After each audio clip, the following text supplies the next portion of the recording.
15절까지 읽었습니다. 좀 오래된 이야기입니다만은 프랑스 파리에서 한 강도가 잡혔는데 그 강도의 이야기가 많은 사람들에게 중요한 교훈을 주었다. 그런 이야기가 있습니다. 이 강도가 백화점에서 잡혔는데 그 강도가 잡힐 때에 원래는 남자였는데 여장을 하고 있었다는 것입니다. 그런데 어떻게 잡혔느냐? 그 프랑스의 명품 전시관 앞에 수많은 여성들이 구경을 하면서 서로 감탄을 하면서 모여 있었는데 그 명품 전시관 앞을 이 강도가 아무런 관심이 없다는 듯이 무심하게 그냥 지나가 버렸다는 것입니다. 그것을 수색하던 수사관들이 이상하게 여겨서 그 강도를 잡게 되었다. 이런 이야기가 있습니다. 여자라고 한다면, 여성이라고 한다면 도저히 그냥 지나칠 수 없는 그 명품관 앞을 이 여인이 여장을 한 그 강도가 전혀 관심이 없다는 듯이 무심하게 지나치고 있는 그 모습을 수상하게 여긴 수사관이 그 사람을 붙들어서 검문하다가 그 사람이 강도인 것을 알게 되었고 체포하게 되었다는 것입니다. 겉은 여자였는데 속은 남자였다는 것입니다.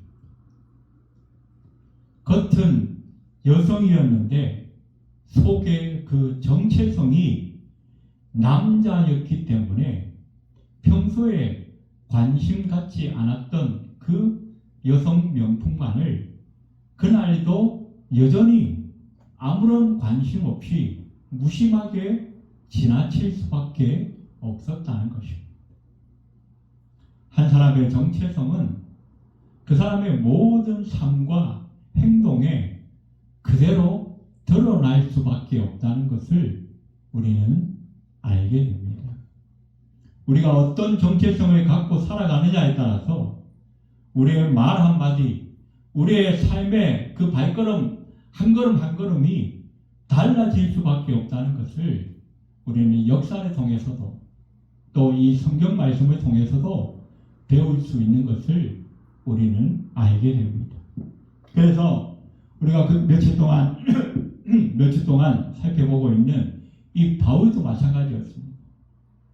바울은 분명한 정체성이 있었습니다. 그 정체성이 뭡니까? 우리가 지난 시간에 살펴본 것처럼 나는 예수 그리스도의 종이요, 나는 예수 그리스도로부터 보내심을 받은 사도라는 것입니다. 그 당시 이 종은 노예라고 하는 그 개념으로서 수많은 그 로마 사람들뿐만 아니라 그 헬라 영향권에 있는 그 수많은 사람들에게 너무나 좋지 않고 너무나 부정적인 그 이미지를 갖고 있는 단어임에도 불구하고 자기를 향하여서 단호하게 떳떳하게 나는 예수 그리스도의 종이다라고 밝히고 있었다는 것입니다. 그런 분명한 정체성이 있었기 때문에 사도 바울은 온 평생을 들었어요. 가는 곳마다 만나는 사람에게마다 예수 그리스도의 복음을 증거할 수 있었고 또 수많은 교회를 세우며 수많은 영혼을 하나님 앞에로 돌아오게 하는 놀라운 역사를 거둘 수가 있었던 것을 우리는 잘 알고 있습니다. 그런데 그 바울이 뭐라고 했습니까?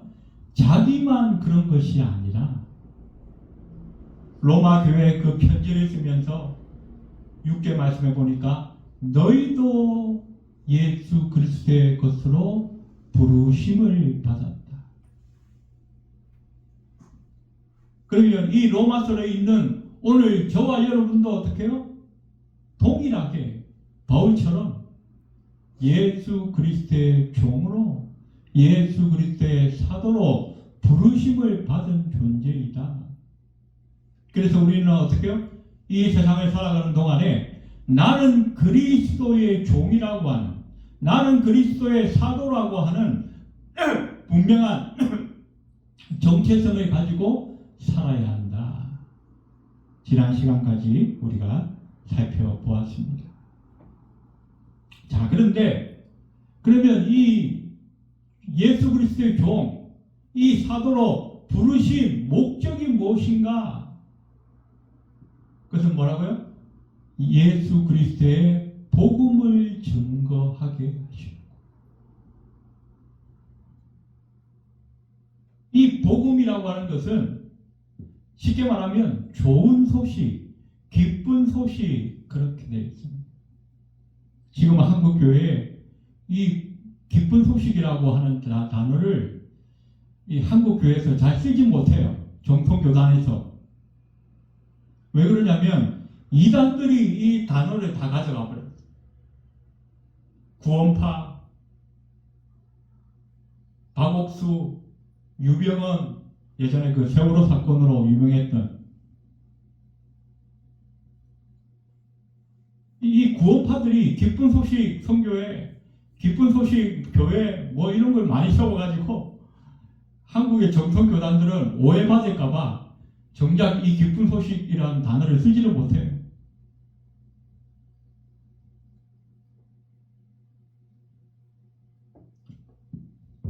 저도 예전에 청년 때 처음 찬양 선교단 만들어가지고 이름을 기쁜 소식 선교회, 찬양 선교회 그렇게 만들었는데 나중에 이름을 나사렛으로 바꿨어요.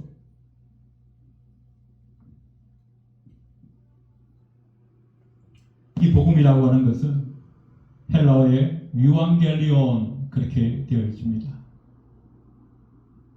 이 유앙겔리온이라고 하는 단어는 신약의 사도들이 바울이 먼저 쓴 단어가 아니었고 그 당시 로마 황실에서 사용되어졌던 단어들입니다.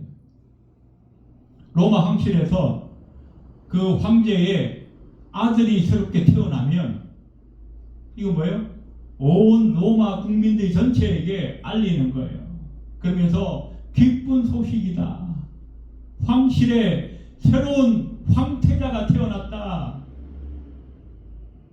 또 로마의 황제가 이제 수명이 다해서 죽고 새로운 황제가 등극하게 되면 우리 이 로마를 새롭게 통치할 황제가 등극하셨다. 그러면서 또 온 로마 백성들에게 알리는 거예요. 기쁜 소식이다. 그래서 유앙겔리온이라 그렇게 불렀어요. 복음이라고 불렀어요. 또 황실에 중요한 행사가 있거나 또 이 황제가 지방에 순례를 가지 않습니까?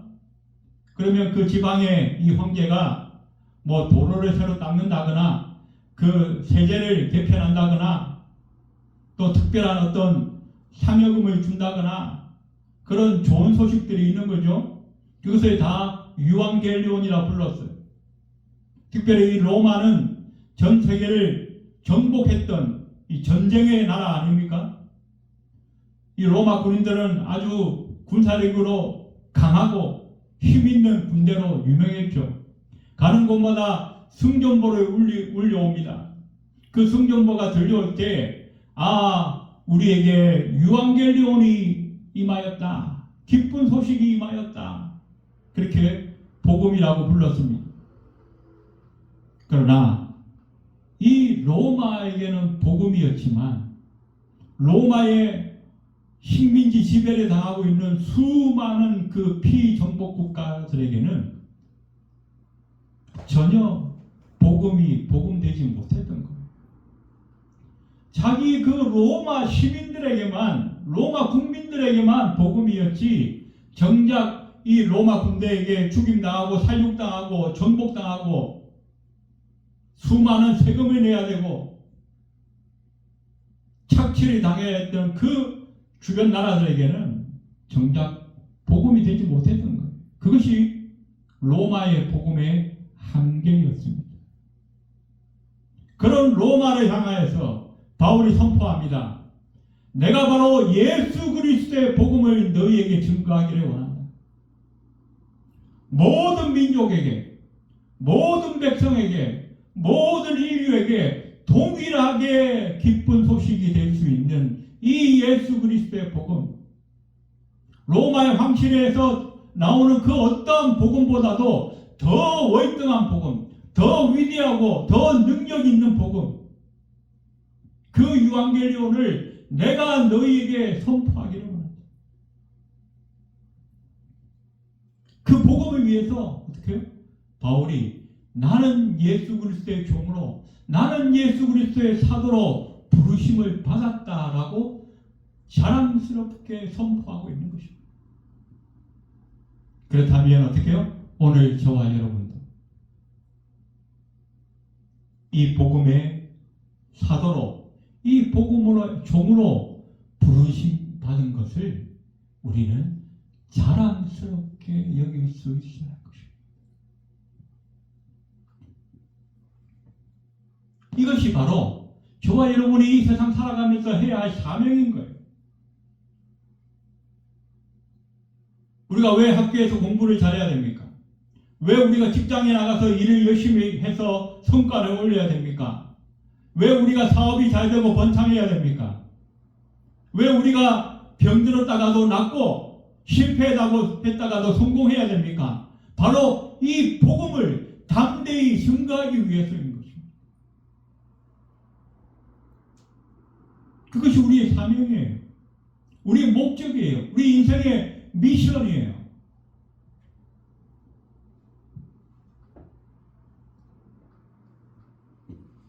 그래서 바울은 이 로마 교회 성도들을 간절하게 만나기를 원했는데 그동안 계속 길이 막혔다.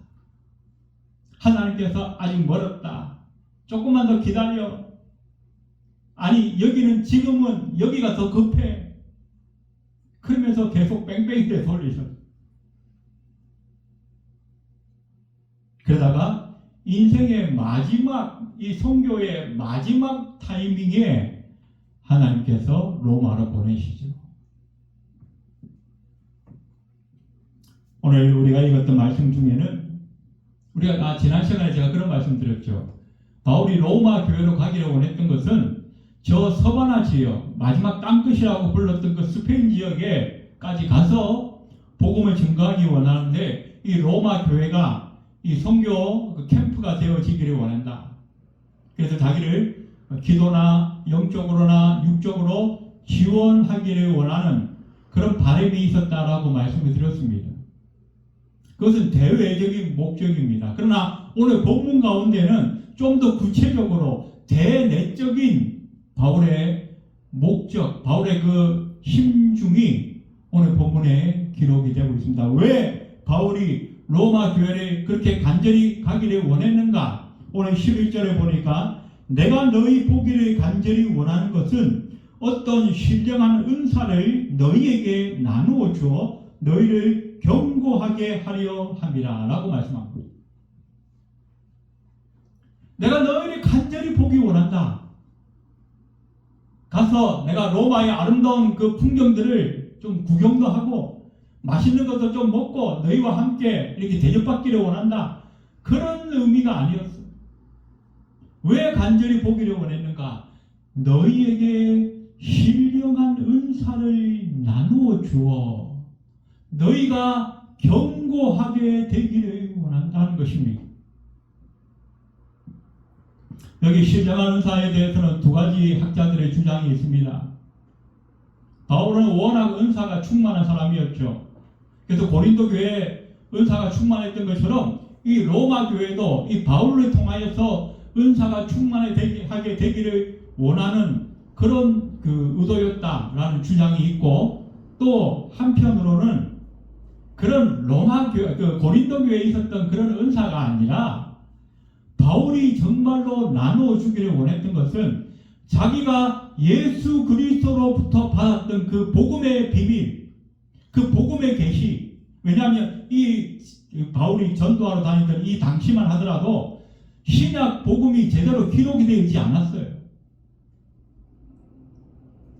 우리는 지금 이 복음서를 보면서 이 로마 교회 교인들이 우리처럼 이 성경을 보면서 이 복음을 제시받고 복음에 대해서 믿음이 자라는 것처럼 그렇게 착각할 수 있는데, 당시에 이 바울이 그 지중해 연안의 주변 나라들을, 소아시아 지역을 선교하러 다녔을 때는 신약 복음이 기록되지 않은 때였어요. 오직 구약 성경은 있었지만 신약의 복음, 예수 그리스도에 관한 복음은 없었어요. 그래서 바울이 자기가 먼저 깨달은 그 예수 그리스도의 복음을 이 로마 교인들에게 힘있게 증거하여서, 우리가 어떻게 해요? 믿음은 어디에서 나요? 말씀에서 나오는 거죠. 하나님의 말씀을 우리가 들을 때에 우리에게 믿음이 생기는 거 아니겠습니까? 그 믿음이 자라는 거 아니겠습니까? 그래서 바울은 그리스도의 복음을 로마 교회 성도들에게 좀 더 구체적이고 좀 더 힘있게, 좀 더 자세하게 증거하면서 그들의 믿음이 견고한 믿음으로 세워지기를 원했을 것이다. 그런 주장도 있습니다. 아무튼 간에 그들이 고린도 교회에 있었던 그 은사이든 간에 아니면 그 복음의 능력이든 간에 그 목적이 뭐예요? 너희가 견고하게 세워지기를 원한다는 거죠.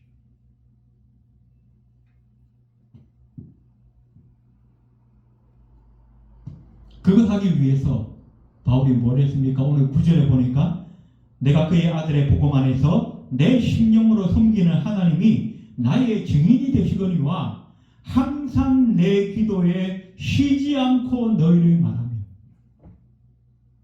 바울은 로마 교회에 누가 있는지도 몰라요. 그 사람들 얼굴도 한번 본 적이 없어요. 흑인들이 모여 있을지, 백인들이 모여 있을지, 아니면 아랍인들이 모여 있을지 몰라요. 전혀 몰라요. 그런데 바울이 뭐 했어요? 그들을 위해서 날마다 기도했다. 그런데 그냥 기도한 것이 아니라 하나님이 증인이 되신다. 기도를 대충대충 어쩌다가 한 번씩 해놓고 하나님이 증인이 되신다라고 말할 수는 없는 거 아니겠습니까? 뜨겁게 간절하게 매일매일 기도해. 왜? 뭐 살고? 내가 거기에 가서 그리스도의 복음으로 그들이 견고하게 되기를 원하는 그 마음을 담아서, 비록 내가 지금 당장 가지는 못하지만 그 영혼들이 믿음 안에서 날마다 세워지기를 간절히 원하면서 기도했다는 것입니다.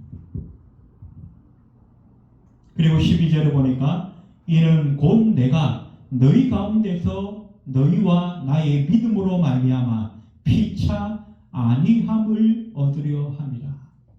일방적으로 내가 너희에게 쏟아부어 주기를 위해서 가는 것이다가 아니라 서로의 믿음으로 인하여서 피차 안위를 받기 원한다는 것입니다. 이것이 바로 뭐예요? 성도의 교제를 말하는 것입니다. 우리가 흔히 생각하기에 한국 교회에서 성도의 교제라 그러면 맨날 만나서 맛있는 거 먹고 어디 좋은 데 구경이나 가고 그런 걸 우리가 착각하는 경우들이 많아요. 성도의 교제는 뭐예요? 믿음과 믿음의 교제를 말하는 것입니다. 믿음으로 인하여서 하나님이 나에게 하신 일들이 다른 사람들에게 증거될 수 있는 것. 또 그 사람의 믿음을 통하여서 하나님이 하신 일들을 내가 깨달아 알게 되는 것. 그것이 진정한 믿음의 교제라는 것입니다. 신앙이라는 교제예요. 서로 골프 치러 다니고 탁구나 치러 다니고 그게 아니에요. 물론 그것도 필요하겠지만 그런 과정 속에서 서로 친해지고 서로 가까워지는 그 과정 속에서는 그런 것들이 필요하겠지만 그것으로만 끝난다면 그냥 개모임 하는 거랑 별 차이가 없는 거죠. 이것을 위해서 어떻게 바울이 내가 너에게 가기를 간절히 원한다. 이것이 사명감에 젖어 있는 사람, 정체성을 분명히 하고 있는 사람의 목적이라는 것입니다. 믿는 사람을 만났을 때 우리 그리스도인들이 어떻게 해야 되는가? 내가 나의 믿음을 어떻게 저 사람에게 좀 영향력을 미쳐서 저 사람의 믿음이 견고하게 세워질 수 있을까? 내가 무슨 말을 하면, 내가 어떤 액션을 취하면 저 사람이 좀 은혜롭게 하나님 안에서 세워질 수 있을까? 그것이 우리가 믿는 사람과 믿는 사람이 만났을 때 일어나야 하는 바람직한 모습이라는 거죠. 맨날 만나가지고 어제 봤던 텔레비 얘기, 드라마 얘기, 그 주인공이 죽일 놈이니 살릴 놈이니, 아니면 뭐 우리 목사님이 뭐 설교가 어쩌니 저쩌니, 저 권사는 뭐가 안 좋니, 저 장로는 뭐가 문제니, 그거 하려고 아예 안 보이는 게 나아요. 안 만나는 게 차라리 나아요. 만나면 제일부터 뭐예요? 요즘 기도하시는 제목이 어떤 게 있습니까? 요즘 힘드신 일은 없습니까? 요즘 제가 당신을 위해서 기도해 줘야 될 제목들은 없습니까? 그것이 만남의 시작이에요. 첫 관문이에요. 서로의 아픔을 이해하고 서로의 고통스럽고 어려운 부분들을 같이 하나님 앞에 내려놓고 기도하면서 하나님이 역사하실 것을 기다리고, 하나님이 역사하시면 그것으로 인하여서 하나님께 영광을 돌리고, 간증도 하나님의 영광을 위해서 해야만 되는데 많은 간증들이 듣다 보면 자기 자랑만 하다가 그냥 끝나요. 나는 이렇게 신령한 사람이야. 나는 이렇게 하나님이 나에게 역사하시는 사람이야. 그러니 너희는 나를 존경해야 돼. 내 말을 잘 들어야 돼. 그런 식으로 가버리면 그거는 안 하는 것보다 못해요.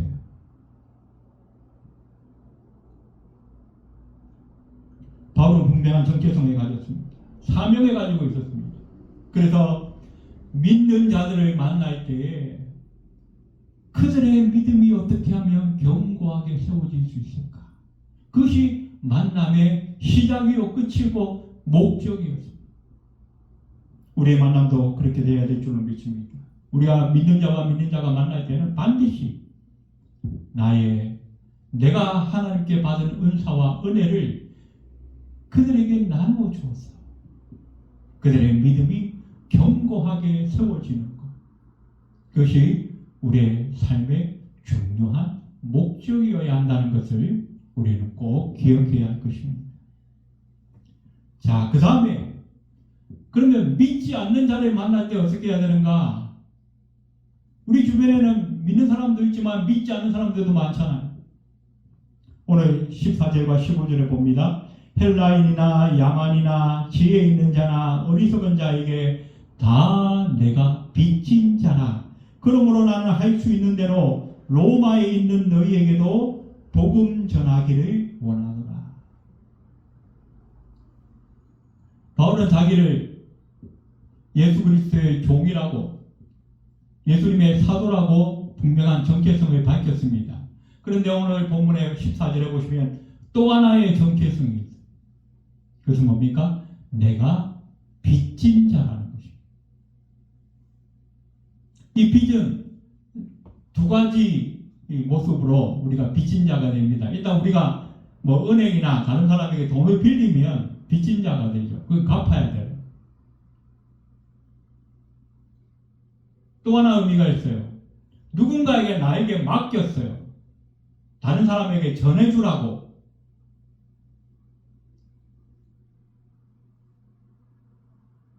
아빠가 큰아들에게 용돈을 주면서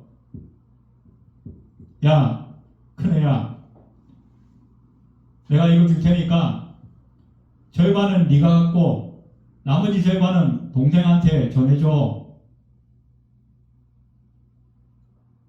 그럼 어떻게 해요? 이 큰아들은 아버지에게 그 돈을 받은 날부터 빚진 자가 되는 거예요. 언제까지? 동생한테 그것을 전해줄 때까지. 전해주고 나면 어떻게 해요? 이제 빚진 자가 아닌 거죠. 자기 책임이 끝난 거예요.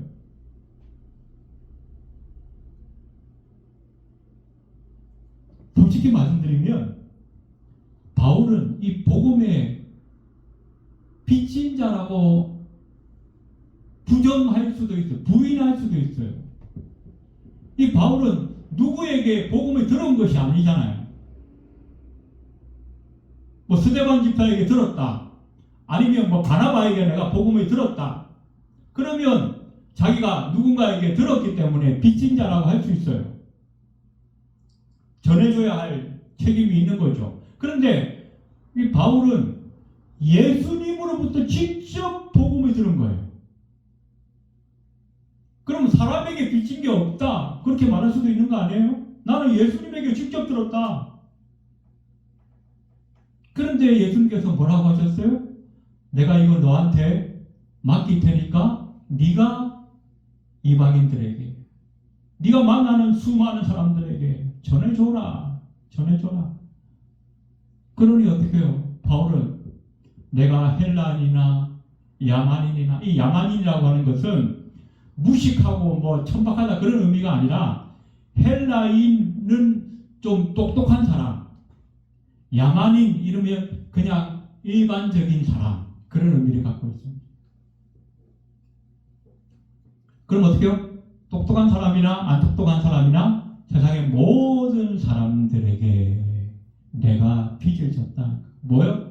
복음의 빚을 졌다는 거예요. 어떻게 본다면 사람에게 받은 것 같으면 아이 몰라 나는 뭐 그냥 내 마음대로 살래 그러면서 핑계할 수도 있을 거예요. 그런데 예수님으로부터 직접 받았기 때문에 더 책임감이 무거울 수도 있겠죠. 그래서 바울이 고린도서에 보면 내가 부득불 복음을 전하노니 이 복음을 전하지 않으면 내게 화가 있으리로다. 그렇게 말씀합니다. 복음을 전하지 않으면 내게 화가 있을 수 있다는 거예요. 왜? 예수님께서 그 피 흘리시고 죽으시고 부활하신 그 하나님이신 예수님께서 직접 나에게 이걸 전하라고 주셨기 때문에.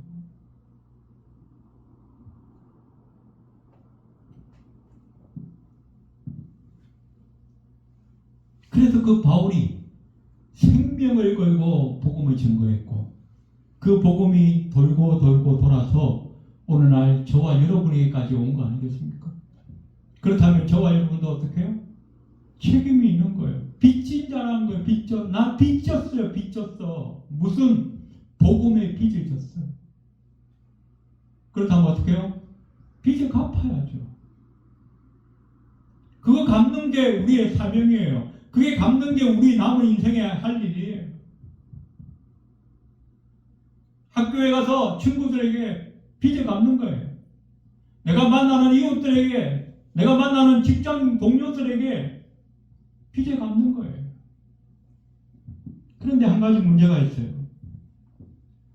당시 이 복음은 오늘 우리가 성경에 보면 이런 말씀이 16절 말씀을 보시면 내가 복음을 부끄러워하지 아니하노니 이 복음은 모든 믿는 자에게 구원을 주시는 하나님의 능력이 됩니다. 먼저는 유대인에게요 그리고 헬라인에게로다. 내가 복음을 부끄러워 안 한다 그랬어요. 그럼 무슨 말이에요? 어떤 이들은 복음을 부끄러워하는 이도 있다는 거예요. 또 바울은 특별한 특종이잖아요. 특별한 인간이잖아요. 그러면 이 말은 무슨 말이냐면 바울 외에 일반적인 사람들, 대부분의 사람들은 복음을 부끄러워할 만한 이유가 있다는 거예요. 바울은 특별한 인간이니까 이 양반은 복음을 부끄러워하지 않겠지만 나머지 대부분 사람들은 복음을 부끄러워할 만한 이유가 있다는 거예요. 오늘 시간이 많이 지났기 때문에 여기까지 하고 다음 시간에 또 말씀을 드리도록 하겠습니다. 기도하겠습니다. 사랑의 하나님, 바울처럼 오늘 예배하는 우리도 예수님의 종이요, 사도요, 빚진 자인 줄로 믿습니다.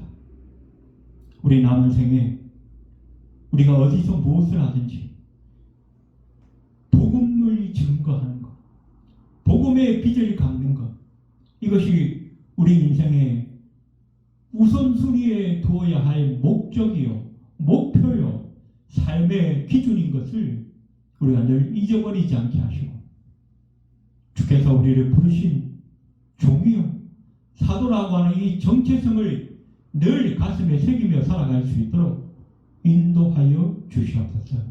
그리하여 우리 삶에 날마다 복음 증거의 일들이 일어나게 도와주시고, 그 사명을 감당하며 살아갈 수 있는 우리 모두가 될 수 있도록 주님 역사하여 주시옵소서. 예수님의 이름으로 간절히 기도드리옵나이다. 아멘.